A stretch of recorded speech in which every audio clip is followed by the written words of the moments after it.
ایک مسجد کی ویڈیو آئی, تراویح پہ جھگڑا ہو رہا ہے امامت پہ, مکہ چل رہے ہیں, لاتے ہیں لوگ, کہہ رہے ہیں ان مولویوں کی حرکتیں دیکھو, پاگل لوگ.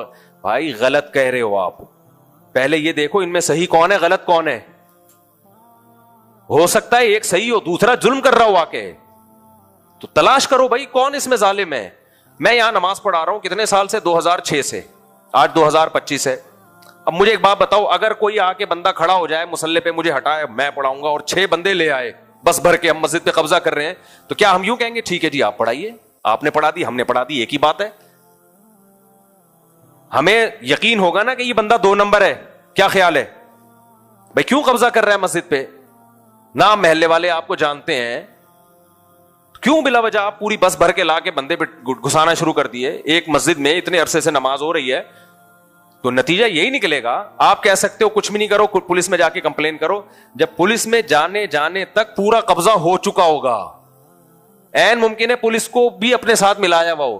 تو ایسے موقع پہ یہ فطری چیز ہے, نیچرل ہے, گتھم گتھا لڑائی مکے, ایسا ہی کرنا چاہیے کہ جو غلط آدمی گھسے اور قبضہ کر رہا ہو اس کو ڈنڈے مار کے باہر نکالو. تو ایسے موقع پہ پھر لوگوں کا تبصرہ, یہ دیکھو مسجد میں, یہ دیکھو. بھائی آپ یہ دیکھو ان میں صحیح کون ہے اور غلط کون ہے. یقیناً مسجد میں مکے چلانا اچھا کام نہیں ہے, لیکن قرآن کہہ رہا ہے الا من ظلم, اللہ بری بات کو پسند نہیں کرتا, نہ برے الفاظ کو, نہ گتھم گتھا, نہ مکے بازی, یہ سب چیزیں غلط ہیں. لیکن جو ری ایکشن میں کرے گا تو ری ایکشن کی اجازت ہے میرے بھائی,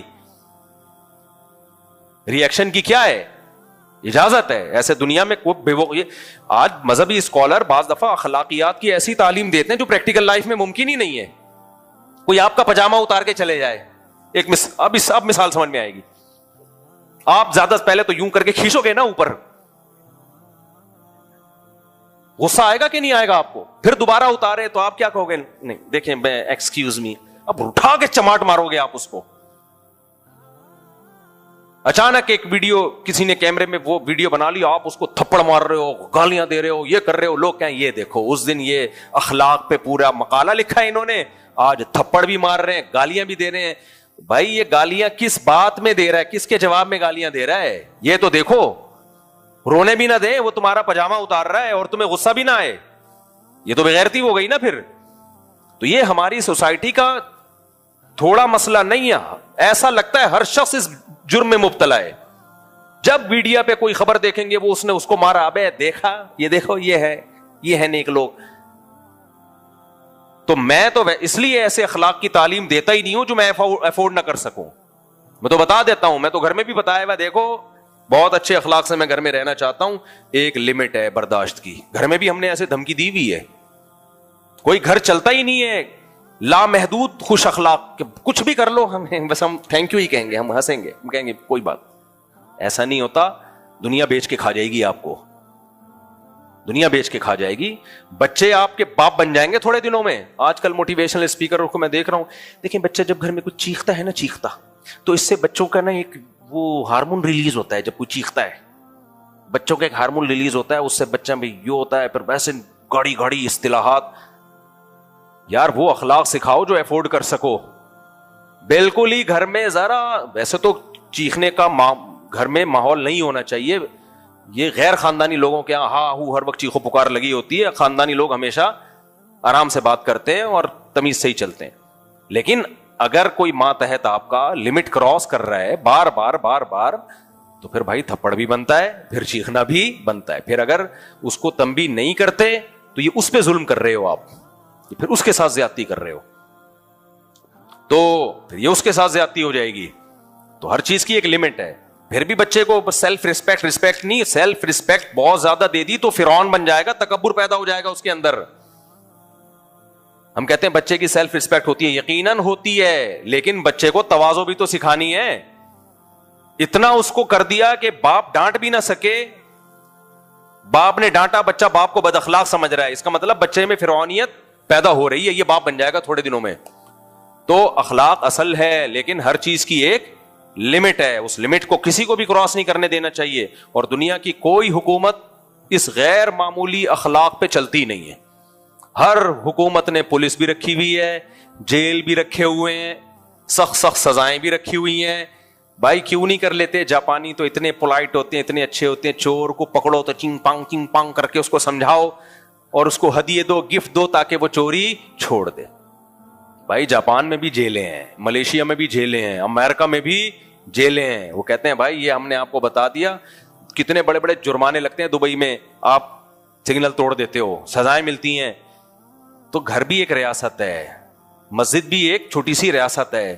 تو یہ نہیں ہوتا کہ کوئی شخص حد سے تجاوز کرتا چلا جا رہا ہے اور ہم کہیں کہ نہیں ہم نے تو اونچی آواز سے بات ہی نہیں کرنی ہے.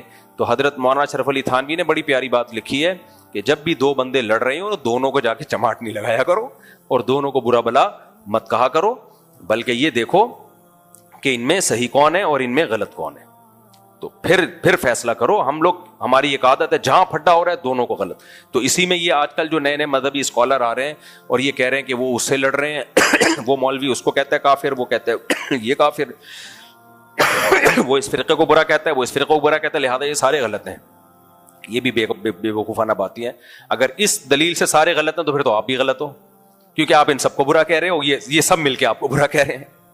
وہی والی مثال ہو گئی نا جو اس دن میں نے دی تھی. میں کہوں عبدالاحد بھائی نے میرے 1 کروڑ روپے لیے مجھ سے, میں نے کورٹ میں ان کے خلاف کیس کیا کہ عبدالاحد بھائی نے میرے 1 کروڑ روپے لیے. کورٹ نے ان کو بلایا, انہوں نے کہا نہیں میں نے نہیں لیے, مفتی صاحب نے مجھ سے 1 کروڑ روپے لے کے کھا گئے ہیں. کورٹ کا ہے تو اس کو برا کہہ رہا ہے, وہ تجھے برا کہہ رہا ہے, تو ان کو چور کہہ رہا ہے, وہ تمہیں چور کہہ رہا ہے, تم دونوں ہی چور ہو, جاؤ یہاں سے. تو یہ کوئی عقل مندی کا کام ہوگا؟ بھائی آپ جج بن کے فیصلہ کرو کس کا الزام صحیح ہے اور کس کا الزام غلط ہے. آپ جج کس بات کے ہو, یا پھر جج بنو ہی نہیں. اب جج نے کیا کیا, دونوں کو بول دیا کہ یہ عبدالوہد مفتی صاحب کو چور کہہ رہے ہیں, مفتی صاحب عبدالاحد کو چور کہہ رہے ہیں, تم دونوں چور ہو, دفع ہو یہاں سے. چوتھا آدمی آیا, اس نے کہا کہ عبدالاحد مفتی صاحب کو, مفتی صاحب عبدالاحد کو, اور جج ان دونوں کو, تم تینوں غلط ہو. پھر چوتھا آیا, اس نے کہا عبدالاحد مفتی صاحب کو چور کہہ رہا ہے, مفتی صاحب عبدالاحد کو چور کہہ رہے ہیں, اور جج ان دونوں کو چور کہہ رہا ہے, یہ تینوں بھی غلط, اور وہ جو چوتھا ان چاروں کو غلط کہہ رہا ہے, ان تینوں کو غلط کہہ رہا ہے, وہ بھی چور ہے. لہذا یہ تو اس دلیل سے تو پوری دنیا بالآخر چوری بن جائے گی, غلطی بن جائے گی. کبھی بھی جھگڑا نمٹانے کا یہ طریقہ نہیں ہوتا کہ ان کے بابوں نے ان کے بابوں کو برا کہا تو ان کے بابوں نے ان کے بابوں کو برا کہا, لہذا یہ دونوں ہی برے ہیں, یہ ایک دوسرے کے پیچھے نمازیں نہیں پڑھتے, دونوں ہی برے ہیں. بھائی دیکھو ویلڈ ریزن کس کے پاس ہے کسی کے پیچھے نماز نہ پڑھنے کی.